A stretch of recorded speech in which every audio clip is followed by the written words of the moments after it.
When we move, we get a trio of possibilities of who to surround ourselves with and who to become in life. It's liberating, but comes with its own challenges.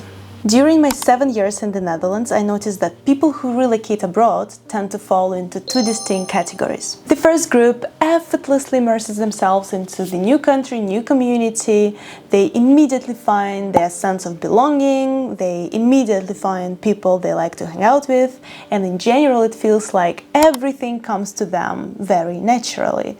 I don't know if they're skillful or lucky or a little bit of both. Then there is the second group, which I found myself in. This second group experiences a different journey. We often question whether moving abroad was the right decision at all and face challenges when it comes to finding our own tribe. We feel longing for our home country and the people we left behind, which makes it challenging to fully engage and invest into building new relationships because we are still very much invested in that community and in those relationships.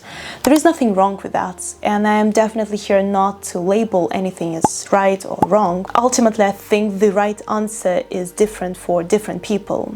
For me, I work like probably most of us. I go to the gym, I had my journal business, I created journal for busy people, so I had limited time. And then on top of it, I was still trying to maintain the proximity with the people from my home country. I knew that if I want to build something here, I need to free up some space. I'm still very close with my family, but our relationship transformed. I still have friends who don't live in the Netherlands and we're still close, we're there for each other, we can 100% rely on each other, but to stay close, we no longer need daily chats because we're all busy living our own lives. I'm an introvert and I definitely underestimated the power of community when I first moved. I've always been a fairly independent person in the sense that I genuinely like spending time by myself, and when I look back at some events in life, I think, Jesus, how did I pull it off by myself? This gives me a lot of confidence, but the danger of it is that one might start thinking that they don't need anyone. Research done in 1988 by House, Landis and Amberson revealed that social relationships positively impact mental health. The way I understand it is, let's say you had a difficult conversation with your boss.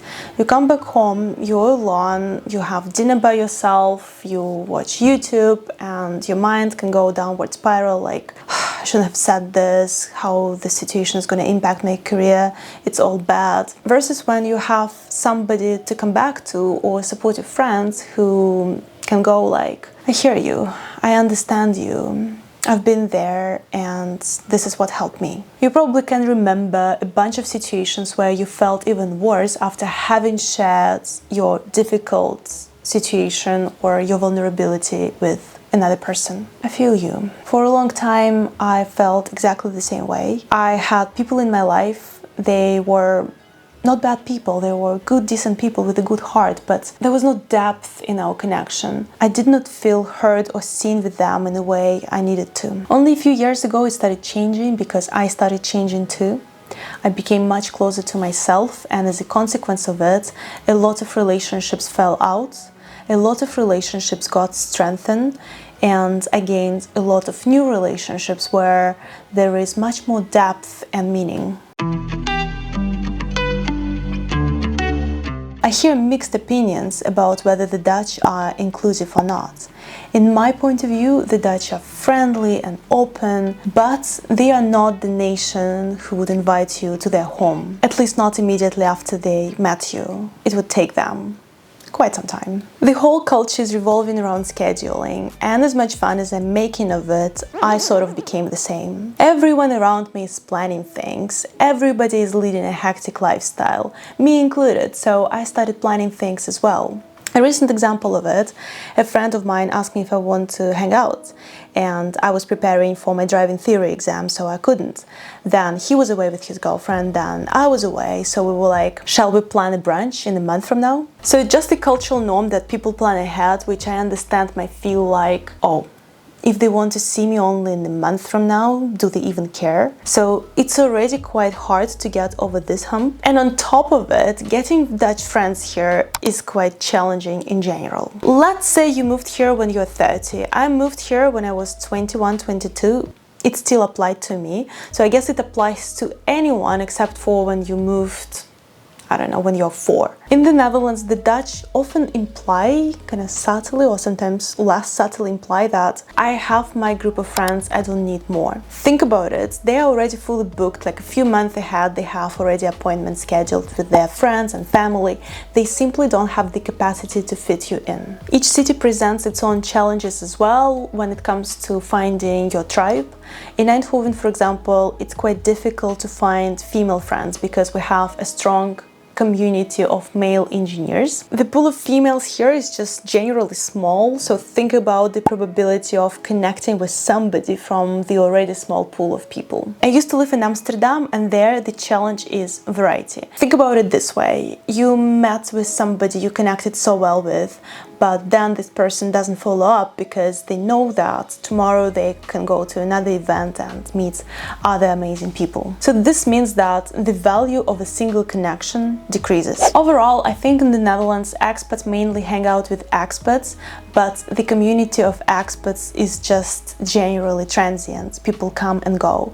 And sometimes I've heard from people that they feel like, oh, why would I invest in this relationship if this person will leave anyways at some point? Now, when I heard myself say it, I was like, wow, this sounds a little bit more negative than I intended to. But I did not mean to sound negative or whiny. I just want to deliver a balanced point of view. I have my friends, I built an amazing community of great people I truly resonate with, but I just wanted you to be aware that this happens, but other good things happen as well.